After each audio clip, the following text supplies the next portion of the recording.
Hey guys, it's Jane! Friday Reads on a Friday. It's crazy, I know, but let's give it a try. Let's give it a try.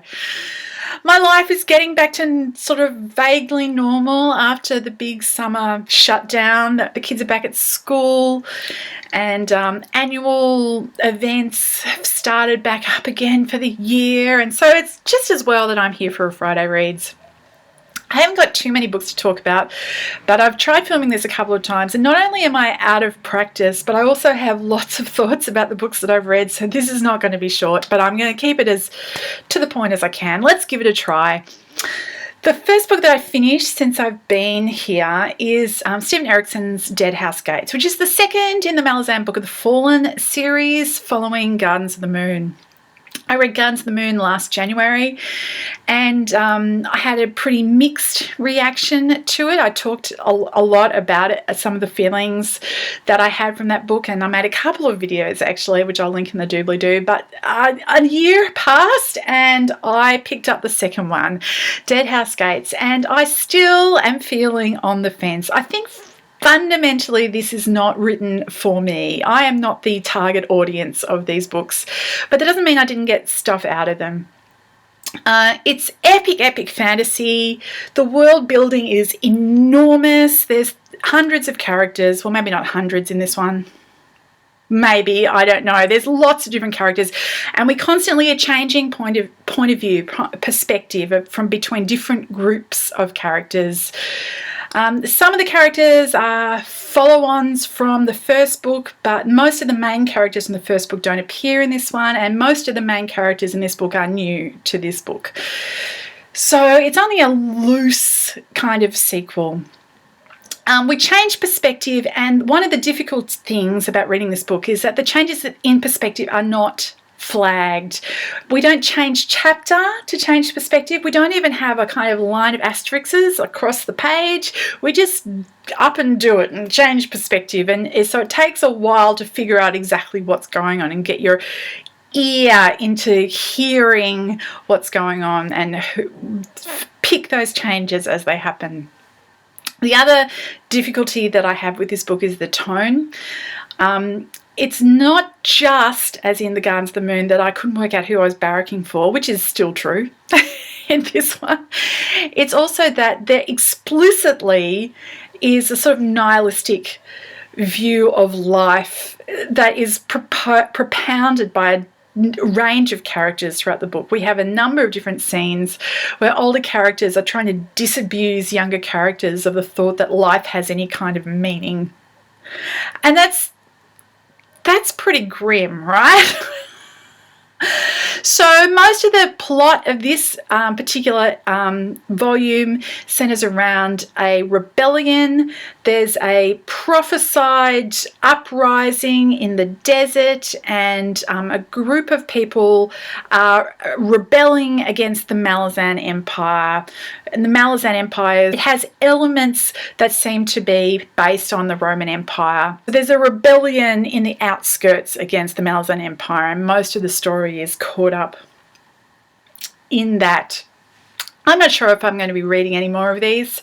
I did get, almost against my better judgment, I got emotionally engaged with this. For the second half of the book, I was really quite involved and engaged, but it just totally doesn't pay off, because any character that you come to care about is either going to be betrayed, injured, or mutilated and killed horribly.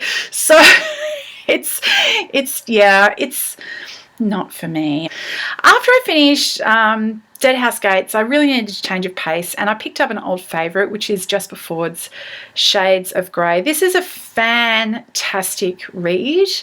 For anybody who has not read this book, I cannot recommend it more highly. It's a kind of YA dystopian book set in a post-apocalyptic future, which sounds like the most boring thing to recommend of any book in the world. But it is so unique.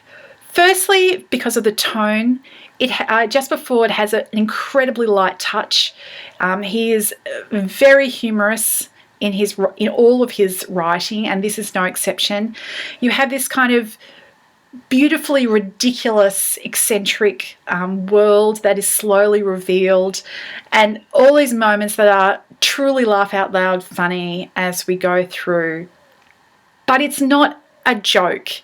Although it is light and amusing, as we get further into the story and things are revealed, it is actually really quite a sinister story about social control and about the kinds of societies which are working against the better interests of the individuals within that society. So the world is all based on colour, what you can see. In your 20th year, everybody takes a test called the Ishihara, and what your results are from the Ishihara determine your place in society. And it's an incredibly rigid society. We have the greys, who are the underclass, and then we have all the rest of the folk, who about a third, I think it says somewhere in the book, about a third of the population are grey. That is, they can't really see any colour to speak of. And the rest of them have some sort of colour vision, and depending on how much colour and at which colour, that's how sort of far up the kind of professional ladder. Because if you're a colour, a red or a green or a blue, then you are sort of part of the upper classes, and there's increments of that. But you have a sort of professional kind of career path. You're in management. But if you're a grey, then you're not. You're just a worker bee. So the story centres around Eddie, who is in his 20th year, has yet to take the Ishihara. He comes from a red family. He suspects that he actually has pretty good red vision, which is going to mean that he is going to have quite a bit of social power. He's probably going up in the world compared to his parents. And yes, there's just a few days before he is due to take the Ishihara, and things get settled for him for life. And it looks pretty cruisy, basically, for Eddie. He's got an arranged marriage, mostly lined up with a very rich girl who he's not at all in love with, but life with her will be comfortable. And yeah, things seemed basically to be going pretty well for Eddie. He's still a nice guy. He's towed the line all his life and kept all the rules, and things are turning out for him. The other main character is Jane, who is a grey, and she is the opposite, the exact opposite of everything Eddie is. She's unruly. She doesn't toe the line. She's rude and violent. It quickly becomes apparent, actually knows things about the world that are not common knowledge. And so she just doesn't care about a whole bunch of the social conventions. Life hasn't done her any favours anyway, so there's no need, as far as she can see, to toe the line. And Eddie meets her, and she is completely different from anybody he's ever met, and he can't really work her out, but he also kind of falls for her. And so the story, it happens over only a matter of days in the lead up to the Ishihara, and it's basically the story of Eddie becoming enlightened, losing the scales from his eyes as he sees the world around him for what it really is. As I said at the beginning, I can only recommend this story very highly. It's the characters are great. It's an enjoyable read, but it's also incredibly thought-provoking. This world is totally against any kind of imagination or innovation, and some of the things that means for the people in that world are really, truly scary. The third and final book that I finished this week was the second of the Robert Galbraiths. It's called The Silkworm. I'm still not going to talk about these ones because I'm still hopeful that I'm actually going to get around to doing a Mystery Monday where I'll talk about the first one and the second one now. But again, I enjoyed it. Probably didn't enjoy it quite as much as the first one, although the ending was amazing. in this. They are really, really well done. She, or he, what do I say? Because everybody knows it's actually J.K. Rowling, but it's written as a man. I don't know. The author has a really great grasp of the tropes of crime writing. There are some really interesting twists on the classic tropes of traditional whodunits in this book. I really enjoyed it, but I'm not going to say anything more than that. Okay, so to turn to what I'm reading at the moment, I just started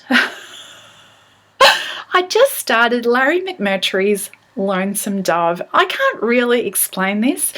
This week is Brickathon week, which is Libby Stevenson started this readathon thing, and the whole point of it was to read one big book. The problem is that I just finished Deadhouse Gates, which is a brick, and there was no way I could get my head in gear to turn around and just pick up another brick this week. I needed something else. But I finished Shades of Grey, and I finished the Silkworm, and I thought, now I'm ready. So there's a couple of days left of Libby's Brickathon, and I've picked up a brick, Larry McMurtry's Lonesome Dove. That's the closest to a justification that I can find.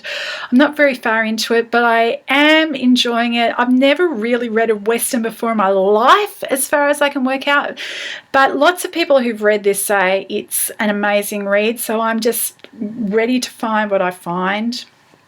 The other thing that I am planning on picking up in the coming week, it's actually Lent starting next week. Pancake Day is on Tuesday. Don't forget that for anybody who, loves a pancake. And then Ash Wednesday on Wednesday. So that's officially the beginning of Lent.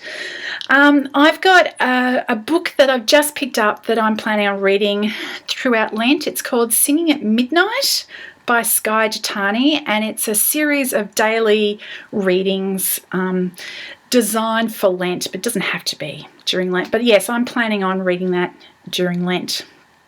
That's what's going on for me. I'd love to hear what you guys are reading, especially if you have read Deadhouse Gates or Shades of Grey or The Silkworm. I hope you're all well, and I'll talk to you later. Bye.